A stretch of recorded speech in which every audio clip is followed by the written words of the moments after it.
So yun guys, welcome back dito nga pala sa Sekai Collections. And today, meron kami bagong series na gagawin. Ito po, yung Resin Wars. Concept nito, kukuha kami ng dalawang statue. Pagtatabihin namin sila side by side. And i-scorean namin sila sa 5 criteria out of 5. So in the end, meron tayong total na 50. Kasi tig-ano kami, tig-25 kami. So 50 ang magiging score natin, yung perfect score natin sa huli. So ngayon, ang statue na paglalabanin natin dito sa round 1 is ang ating Mayfly Studio Imperius from the Diablo universe. Then, meron tayong Mayfly Studio, collaboration with Sunbird Studio, si Artanis naman from the StarCraft universe. So, explain lang namin yung backstory, mabilis ang lore lang to, quick lore. And tatuagin natin yung bagong member ng Sekai family natin, si Joshua, siya yung expert. Come on, Josh! Lores. Let's go. Thank you for that thank you for that wonderful introduction, Kuya Skip. And thank you for welcoming to Sekai Toy Collections. And today we're going to discuss about the lore of between from the Diablo universe and the StarCraft universe. So let's start off with Imperius here from the Diablo universe here. He first appeared in Diablo 3 in Act 4, and he's one of the de facto leaders in the Andros Council, and he's from the High Heavens, from the race of the angels. And he leads his army, the heavenly host, against the dark forces of in hell. So kung intindihin ko, mataas siyang rango. Yeah. So leader siya, council leader siya. Council leader ng mga So, soldier. Archangel Oo, pa. Archangel. So si Artanis naman. So about Artanis, all is you know about him, the StarCraft universe, because from their species and their lores. And first, I will tell about his background. Long story short, from being raised in the Templar, from the elders, being raised from being a warrior into a great leader that we know him today. So I'm not familiar with those kind of races in the StarCraft universe, as I asked Kuya Pao for additional info about him. Gulat ako doon kasama pala ako sa lore Kasi hindi nyo alam, naglaro si Master. Konti lang. Konti lang. So naglaro ako sa before nito. Si Artanis Master. Kung sa Artanis kasi may kita mo siya sa sa story mode ng StarCraft 1. Pero sa multiplayer pa. Sa multiplayer pa, di ko sure kung ano ba siya. Tapos nalaro ko siya Master, konti lang. Alam mo yung larong bata lang na gagawa ka lang ng base. So sa mga StarCraft heads, correct na lang kami kung may mali kami. So yun parang sinalaro ko Master. So meron 3 race yan. So ang race parang 3 tribo o 3 lahi. So yung human, hindi ko siya matanda kung ano yung human. Pero ito si Artanis ay Protoss, tapos yung isa si Zerg. Alam ko yung Zerg si Kerrigan. Yan. So sabi nga ni Josh, Protoss, race yun. Race yun, kumbaga lahi nila. Yung Zerg. Kitas may isa pang... May isa pa yung human, So, yun. Paki-comment na lang kung alam niyo yung tatlo na yun. Okay. So yun guys, thank you. Thank you. Okay na pala, Master Josh. Thank you, Master Josh. Nice explanation. Pero kung gusto pa mag-dive in sa mga kwento na itong mga to. On your own time. Yan, on your time. Medyo mahaba-haba kasi ito, Master, Both universe, napakalawak. So okay, mag-start tayo. Unahin na natin si Imperius. Ang unang criteria natin is yung studio. So without knowing the other, yung mga ibang gawa ng Mayfly Studio, unang tingin, ano may score mo out of 5? Unang tingin sa studio ito, Master. So, bold kasi ito, paliwanag ng Master Skip. So, meron tayong 2 studio. So, 3. So, pagdating dito kay Artanis, medyo 2 studio ang gumawa dito. Okay? Si Sunbird at saka si Mayflies. Okay? So, pagdating dito kay Imperius, so isa lang. So, nag-focus mismo talaga dito sa Mayflies. So, pagdating dito sa studio kay Imperius, nasa Master? 4. Yeah. Ako, sa studio, without knowing the other works na ginawa nila, 4 din ako. Okay. So, next, studio, Mayflies, Artanis. So, Mayflies and Sunbird. So, ito kasi Master, nag-iisip ako. Kung sino ba mismo talaga nag-perform, kung sino nag-painting, sino nag-iisip, yan. So, pati sa studio ito, Master, medyo nagugulan ako. So, papabilisin ko lang. So, 3 ako dito. Pati sa studio ni Artanis. Sa akin, 3 din. Kasi for me, medyo naging simple siya. Kung dalawang studio, parang dapat mas maganda yung gawa niya. Mas focus. Pag dalawa, dapat mas maganda. So 3 ako sa studio. Okay. So sa naman, base ni Imperius. Yun. Sa base ni Imperius, kung mapapansin mo, Master, yung, alam mo yung parang, yung pagiging leader niya, yung pagiging trono.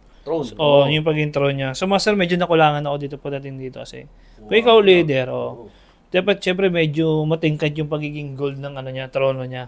Dahil sa heaven siya eh. Oo, yan. Di ba alam kung parang high tower ba to or ano talaga. So ganda yung gold-plated pa, no? So mapapansin. Pero maganda naman yung ano niya. Alam mo yung talagang yung ano, corona. Oh, crown. Oh, yung parang crown siya. Kaya mas maganda kung medyo gold talaga. Parang cake din siya eh. So yun. So pagdating sa base master, nasa ano ako? 4 ako. 4. Ako siguro 3 din. Ako 3 ako. 3 ka, okay. Medyo simple siya. Pero makukuha, may isip mo rin na parang nasa throne siya dahil yung gold na yung architecture na ginawa dito. Ano yung sa pagiging crown master? Parang di mo siya may isip na galing sa heaven tong base na to eh. Parang ano lang platform na natin. Parang high tower nga siya. Siguro yun nga for my personal taste. So ano ka? 4 ako dyan, master. Ako 3. 4. Sa base naman ni Artanis.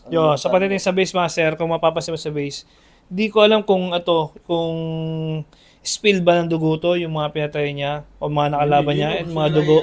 O kung pinakita. Di ko sure pero alam ko parang dugo kasi may mga alien.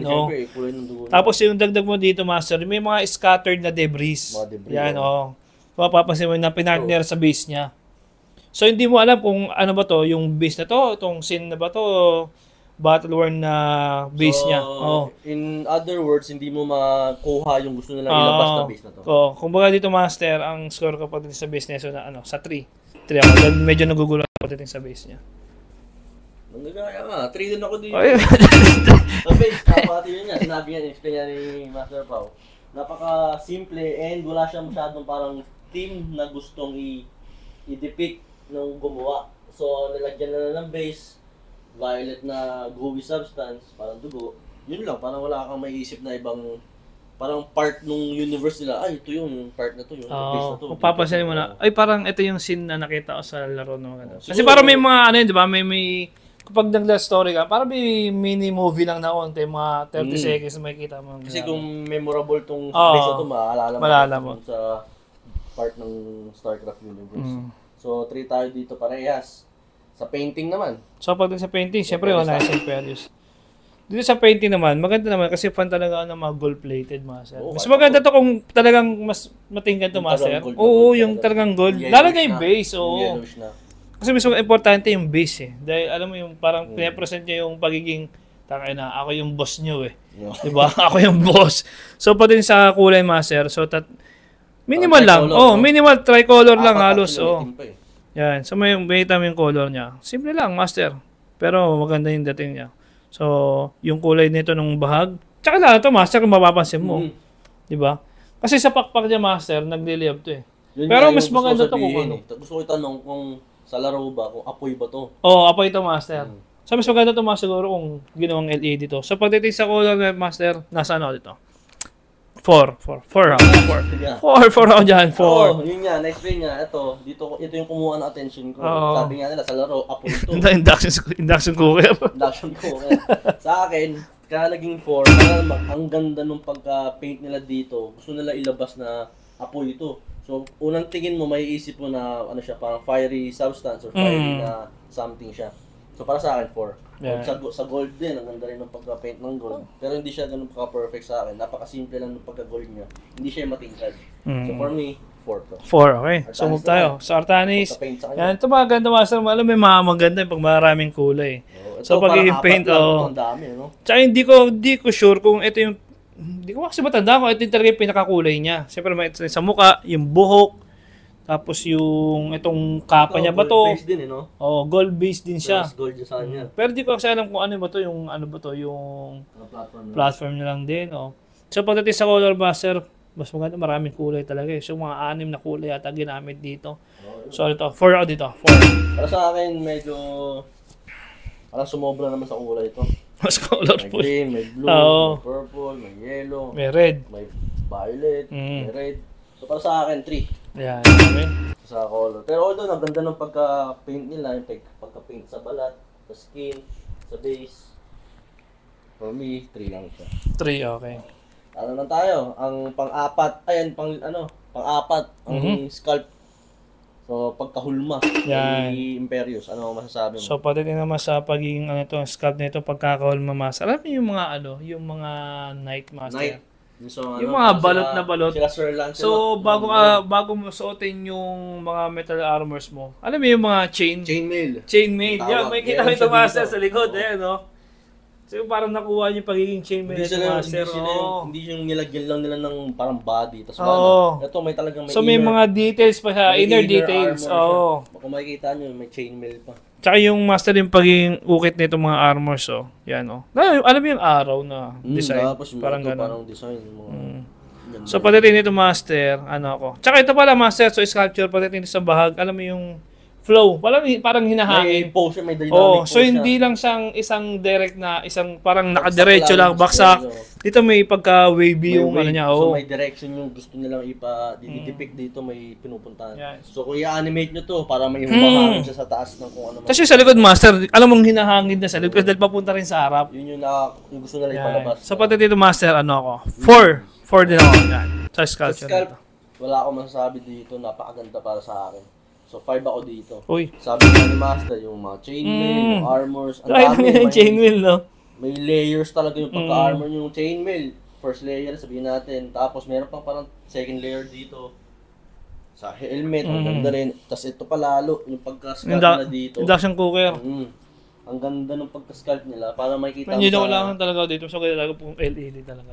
Oo, kung LED yan, ako baka perfect yan. Tapos yung sinabi nga ni Master Pao, yung pagka-dynamic force niya to, yung hinahangin siya. And sa spear, ang ganda din ng pagka-hulma sa spear. Oo, ito yung spear niya, no? Ganda. Sa kamay.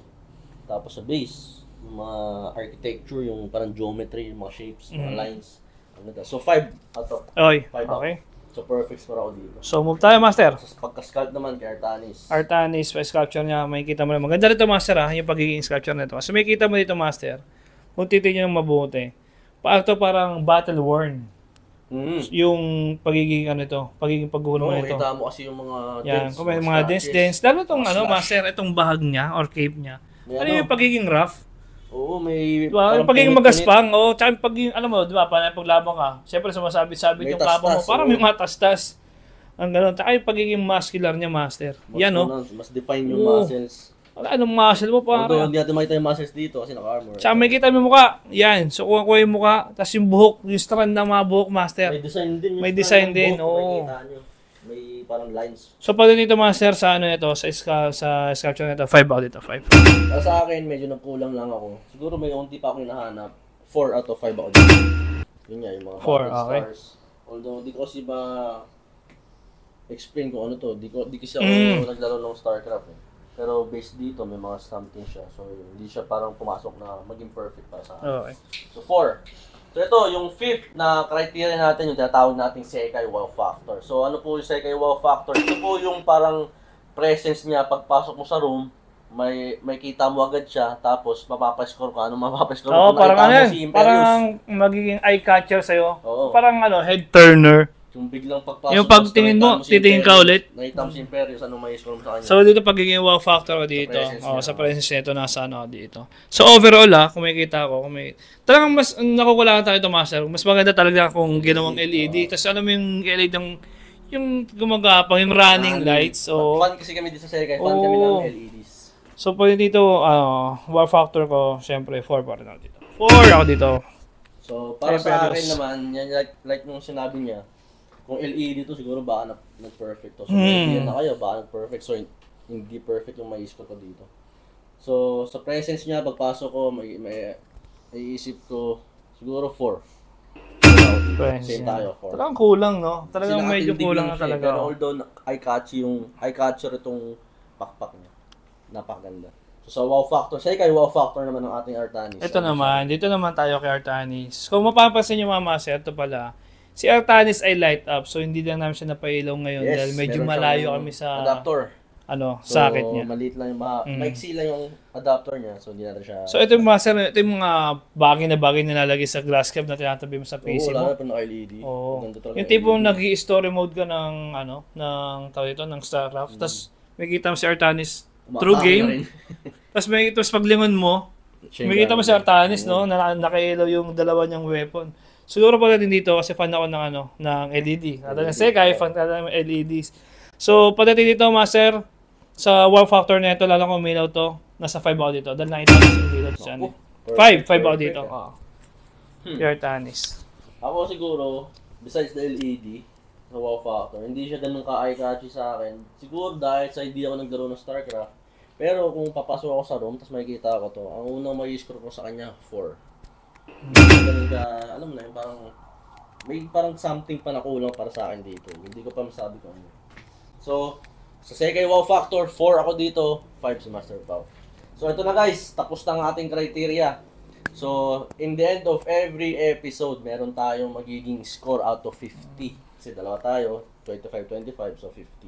So, malalaman natin yan pag natali na natin. So, ito po ang ating tally ibibigay na ni Master Joshua. So, kumbaga Meron Master, every episode parang Every may episode manalo din sa atin, no? So, may Grabe. dedicate din tayo panalo. Oo, kung Na mga racing. pilot episode natin, round 1, may mananalo dito. Okay. So, mga Master, disclaimer lang. Ang aming mga judges dito ay for the own preference lang po. Dito sa Personal Sekai.